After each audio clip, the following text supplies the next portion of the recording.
So we have some news to go over for the Packers today. Lots of it came from a press conference before Packers practice today from Matt LaFleur. And I want to go over all of the updates, mostly injury updates. But first off, if you guys have not subscribed to my Packers email newsletter and you would like to receive my writing on the Packers throughout the week, I'll probably write 1 to 3 things, probably one Packers Q&A, maybe a couple other things, depending on what is going on. Feel free to click the link down below once the video is over and enter your email so you get those delivered straight to your inbox.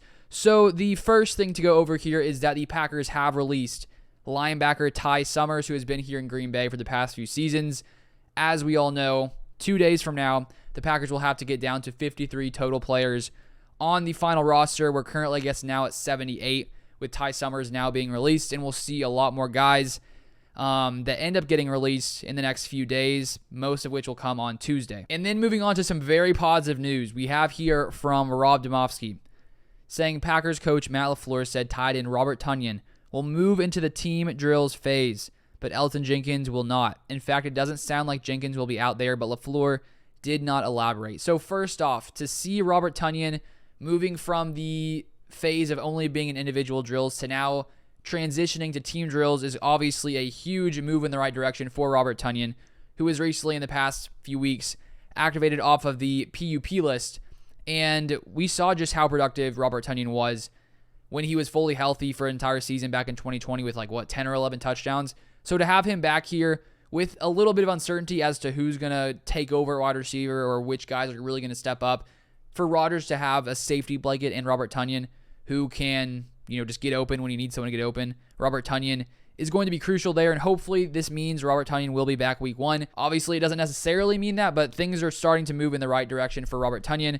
And then with Elgton Jenkins, he has, been back from the PUP list with his ACL injury, hasn't yet gone to participating in team drills. And as Demovsky said, we don't exactly know why he was being held out today, but LaFleur did say in his press conference it wasn't planned, so I don't know what that means. Some uncertainty right there. And then here we have from Rob Demovsky, Dallin Levitt shoulder and Darnell Savage hamstring both returned to practice today, potentially easing the concerns at safety.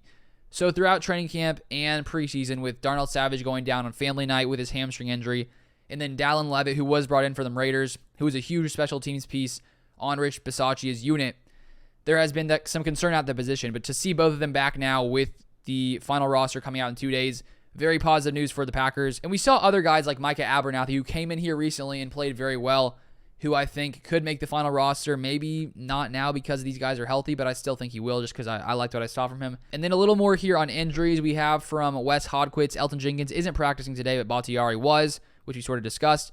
And then Alize Mack, Akil Byers, Ennis Gaines, and Nate Becker were present but not participating. So dealing with injuries there. And those guys are all guys who are going to maybe make the roster, maybe not. They could be on the unfortunate side of not making the roster, which I don't think I had any of these guys in my 53-man roster prediction making the roster, but we'll see. Maybe one of them will. And then to end it off here from Ryan Wood, we have Matt LaFleur says Mason Crosby could potentially practice today, but he can't kick yet. Still trending in the right direction. So the fact that he may practice today, that's positive. And we still have, 2 weeks till the season starts. So I feel like with Mason Crosby being in that area where he could kick, I feel like by week 1 he's going to be fine. That's my prediction, my personal opinion from that tweet. But those are all of the biggest news topics from today. And in 2 days, we will see the final roster revealed. So if you guys want to see all of that news that comes out, make sure you subscribe to the channel. Put your email in the link down below if you want to receive my Packers email newsletters throughout the week, however many I create. I don't know how many. It'll just depend on what's going down in Green Bay. But thank you guys so much for watching. As always, I will see you guys next time.